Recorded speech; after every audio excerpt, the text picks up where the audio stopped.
Альбом забытай экспедыцыі. Літаратурныя зацемкі.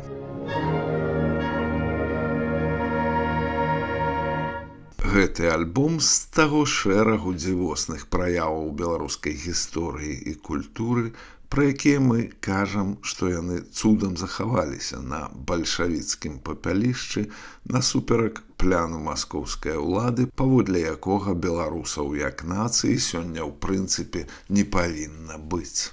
Бо на выпусташаных абшарах нашай зямлі мусіць пражываць бязвольнае і бязроднае тоже рускае насельніцтва, прычым неадметнае, без сваёй мовы і волі да ўласных праяваў жыцця. Інакш кажучы, альбом «Экспедыцыя Вацлава Ластоўскага» сапраўды захаваўся цудам і стаў у шэраг з'яваў, такіх як аглушальны выхад паўстанцаў Каліноўскага з зямлі на замкавай гары ў Вільні у 2017 годзе. Парэшткі каліноўцаў разам са сваім правадыром так доўга чакалі гістарычнай сатысфакцыі, што ўрэшце самі паказаліся на свет з-пад горнага апоўзня. Такім чынам сам беларускі дух на расейскім папялішчы раз-пораз выходзіць з нябыту меншымі ды большымі адкрыццямі, бо ён жывы.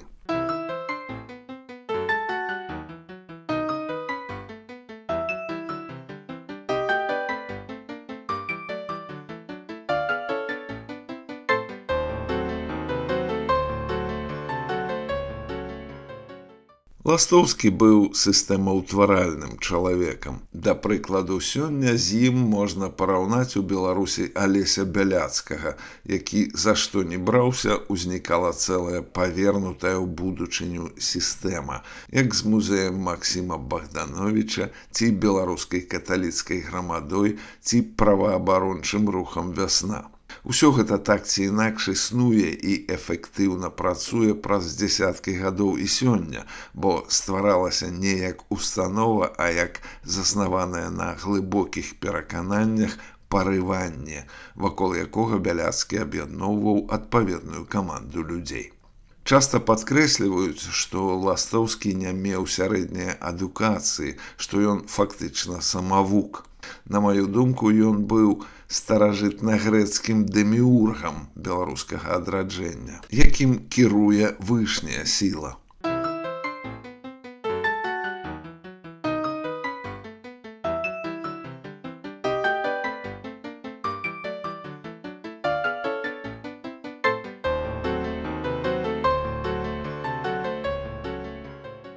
Ён гэта ведаў, бо ўсё, што рабіў, было першатворам, вычарпальным і жывым.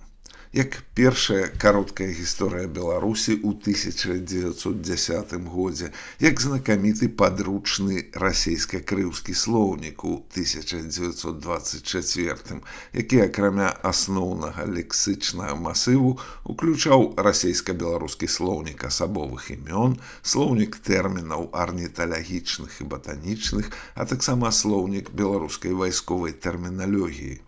Вяршыняй гэтай творчасці Ластоўскага стала фундаментальная гісторыя беларускай крыўскай кнігі, у якой аўтар разглядае больш за 1000 старажытных кніг і рукапісаў на старабеларускай мове ад 10 да 19 стагоддзя. Гэтая таміна пабачыла свет у 1926.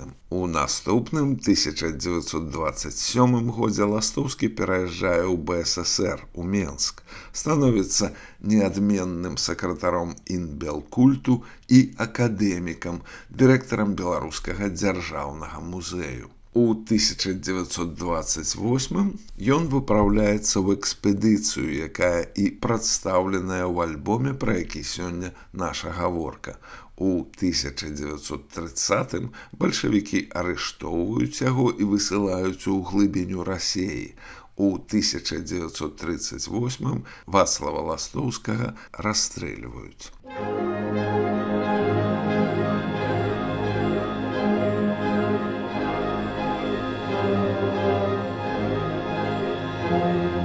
Альбом забытай экспедыцыі. Літаратурныя зацемкі.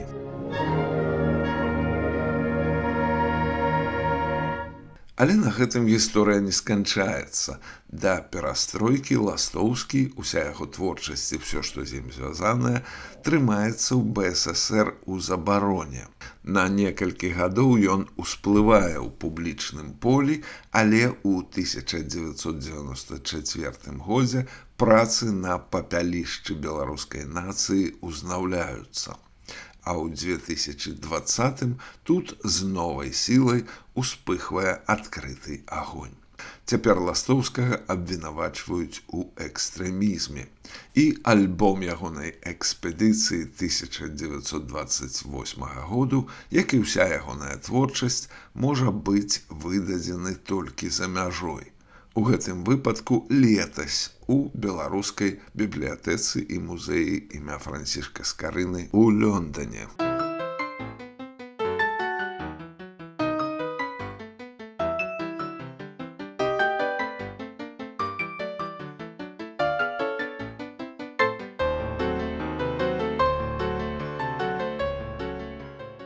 Гаворка, між іншым, пра краязнаўства, вельмі беларускую традыцыю. У нас заўсёды ў кожным паселішчы нараджаліся паэты і знаўцы мясцовай даўніны.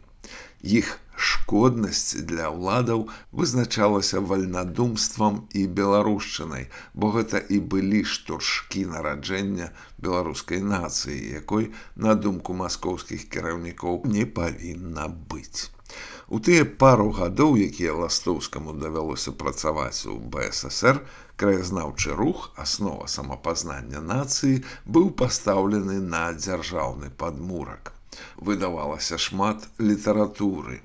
Аказваецца, інструкцыю для збірання рэчаў у этнаграфічныя аддзелы музеяў, якую я ў 1980 годзе скапіяваў у бібліятэцы з часопіса «Наш край», зрабіў Ластоўскі, а не Мікалай Каспяровіч, як я лічыў раней. Пра гэта я даведаўся з грунтоўнага уступнага тэксту укладальніцы альбому. Прынцып тут просты і адзіны рухавік любоў да свайго, да асобаў, рэчаў і сюжэтаў сваёй уласнай гісторыі.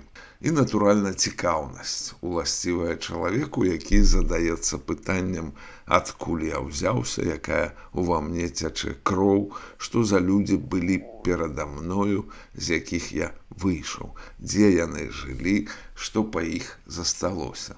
Тое, што штурхае чалавека літаральна да пошуку сваіх каранёў. У выніку ўзнікае гісторыя роду, якую будзе працягваць дапаўняць ужо твой нашчадак. І так у сукупнасці ўся нацыянальная гуманітарыстыка, ужо як навука, як мастацтва, выходзіць з краязнаўства, што як жывая кроў бяжыць па нашых жылах і нас саміх робіць жывымі, зараджанымі на пошук.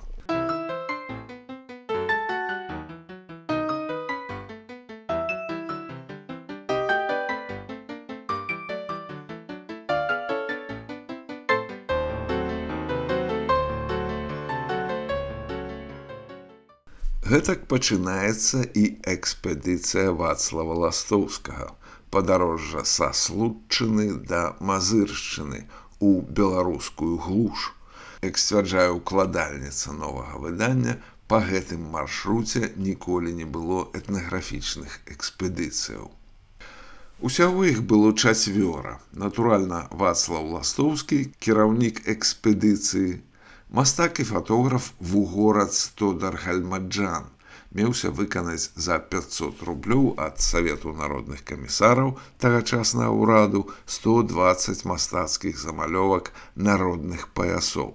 Ён жа замалёўваў людзей у народных строях і фатаграфаваў. Александр Паноў, найстарэйшы ўдзельнік, меў на той час 64 гады і вялікі досвед працы ў царкоўных музеях.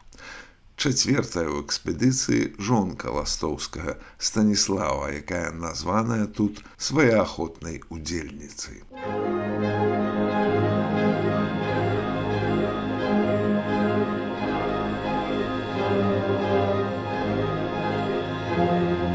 Альбом забытай экспедыцыі. Літаратурныя зацемкі.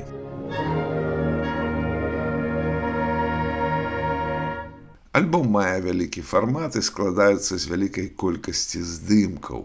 Калекцыі папярэднічае ўступны артыкул, які прыемна здзівіў жывасцю апісання і неакадэмічнымі эмоцыямі аўтаркі.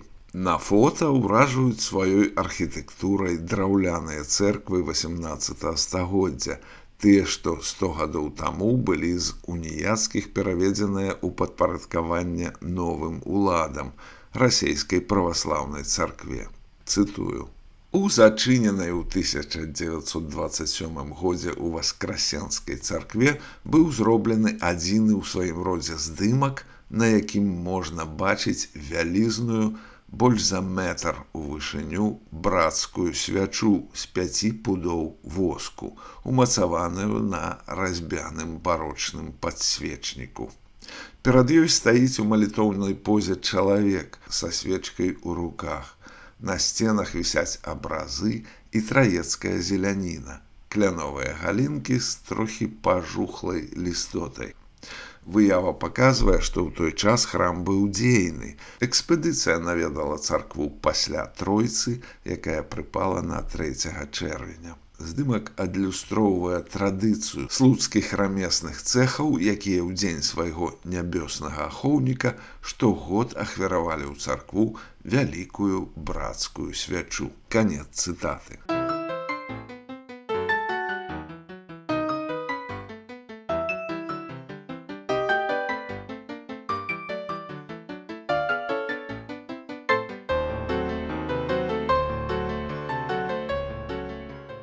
Свяча сапраўды велічэзная, добра вышэйшая за лысаватага дзядзьку з застылым позіркам, якога паставілі побач з ёй для разумення маштабу.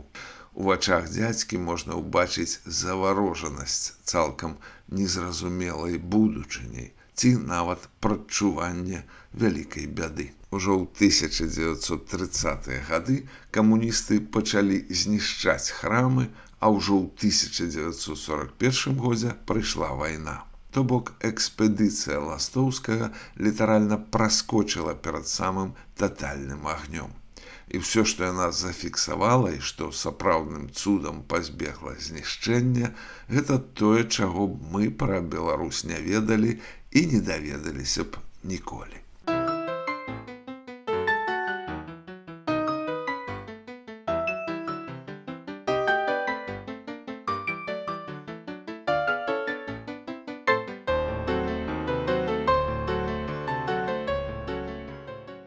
Мяне, як таго дзядзьку пры свячы, уводзіць у здумленне.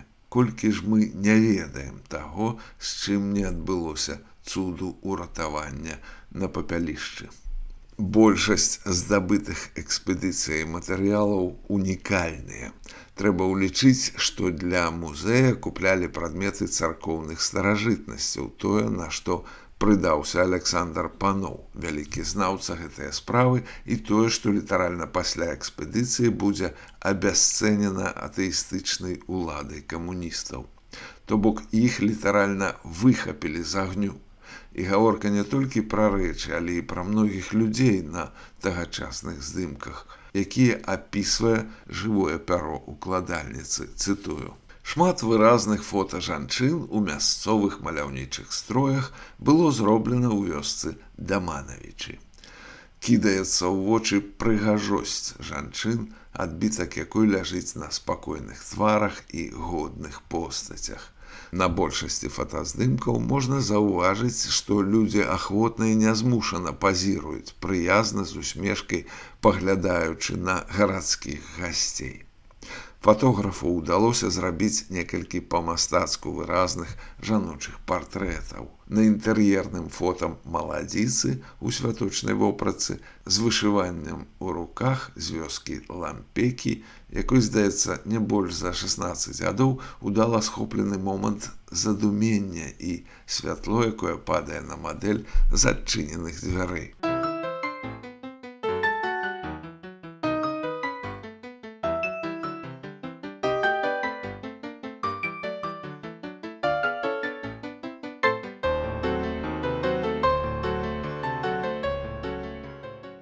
На партрэтным фота дзяўчыны, улоўленая на яшчэ не цалкам расквітнелым жаноцкай прыгажосцю твары, сарамлівасць, уласцівая юнацкаму ўзросту.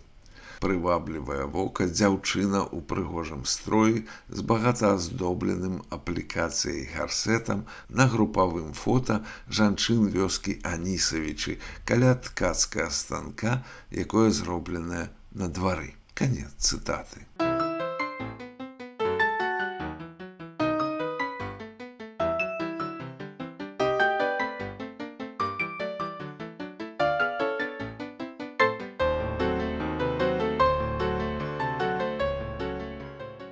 Як этнограф, Ластоўскі шукаў беларускі нацыянальны стыль і асабліва цікавіўся арнаментам, вышыўкамі на адзенні, паясах, ручніках. Кіраўнік экспедыцыі меўся заняцца расшыфроўкай гэтых арнаментальных пісьмёнаў, вытлумачэннем іх, параўнаннем з арнаментамі іншых народаў. З публікацыяў у ягоным часопісе «Крывіч» і асабліва ў аповесці «Лябірынты» у 1923 годзе відаць, што ён глыбока вывучаў міталогію і рэлігіі свету, шукаючы ў іх повязях і беларускую лінію. То бок гэтая справа, шчыльна звязаная з арнаментам, разумелася ім як справа жыцця, але, цытую, «Пасля вяртання з экспедыцыі па маршруце Слуцак-Асташкавічы Вацлаў Ластоўскі меў наперадзе яшчэ год вольнага жыцця і магчымасць ажыццяўляць свае пляны адбудовы этнаграфічнай навукі і беларускага дзяржаўнага музею». Канец цытаты. Інакш кажучы, здаровы 45-гадовы мужчына, надзелены ўсімі патрэбнымі паўнамоцтвамі, меў цэлы год на свае заняткі. Гэтыя словы гучаць з вышыні часу фатальна, як прысуд у самым шырокім сэнсе, як непазбежнасць зла, якое затрымліваецца ўсяго толькі на год, як і яго пасада, неадменны сакратар, быццам спроба запабегчы той непазбежнасці падмануць лёс.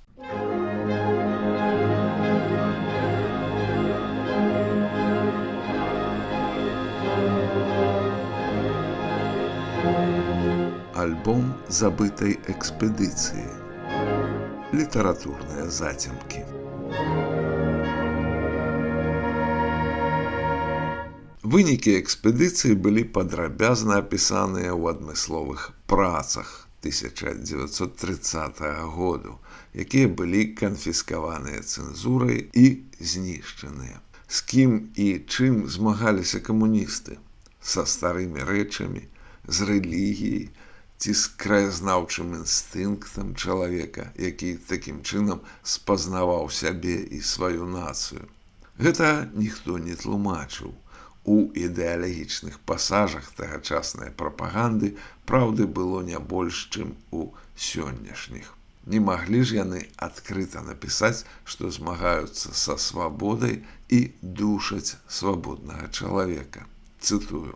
Па сфабрыкаванай справе Саюзу вызвалення Беларусі, акрамя Вацлава Ластоўскага, былі арыштаваныя і расстраляныя 300 чалавек. Сярод якіх былі супрацоўнікі катедры этнаграфіі Александр Шлюбскі, Міхаіл Мялешка, Мікалай Каспяровіч.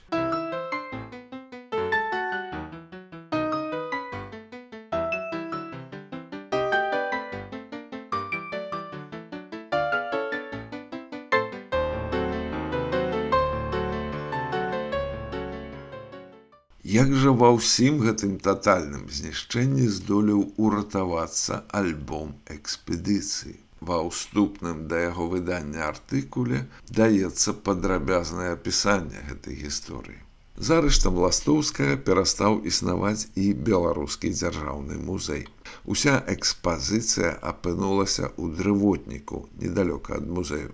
Альбом захаваўся там, дзякуючы мастаку і рэстаўратару Гаўрылу Віеру, сябру і выхаванцу Ластоўскага.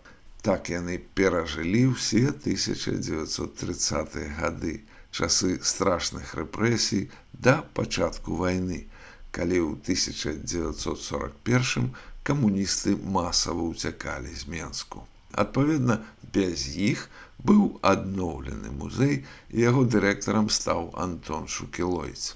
Пасля таго, як альбом і экспанаты перанеслі ў памяшканне музею, у дрывотнік патрапіла савецкая бомба. Шукілойцу і Віеру дапамагаў у доглядзе і захаванні альбому Дзіма Сямёнаў.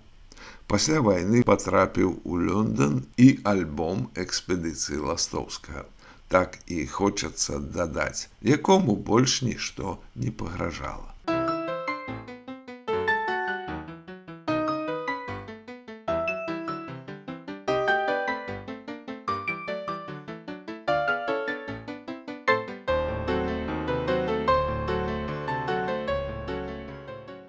Загарнуўшы апошнюю старонку, я падумаў, што дадаў бы для сябе такі падзагаловак да гэтай кнігі. Чаго я не ведаю пра Беларусь і ніколі не даведаюся у дазволенай сёння ў Беларусі прасторы на папялішчы. У якасці постскрыптума дадам, што Вацлаў Ластоўскі быў вялікім прыхільнікам беларускага народнага інструменту дуды. І яшчэ ў 1910 годзе, пасля выхаду кароткай гісторыі Беларусі, Янка Купала прысвяціў Ластоўскаму верш, назваўшы яго дударом. На кургане на адвечным, пад асінай векавой, сеў дудар, сагнуўшы плечы з пасівелай галавой. І яшчэ адзін пастскрыптум, які верне нас у сённяшні дзень. Праз 115 гадоў пасля гэтага верша, цытую, па заяве пракуратуры горада Мінска у пачатку мая 2024 году кніга «Выбраныя творы» Вацлава Ластоўскага, выпушчаная ў серыі «Беларускі кнігазбор», прызнаная экстрэмісцкімі матэрыяламі.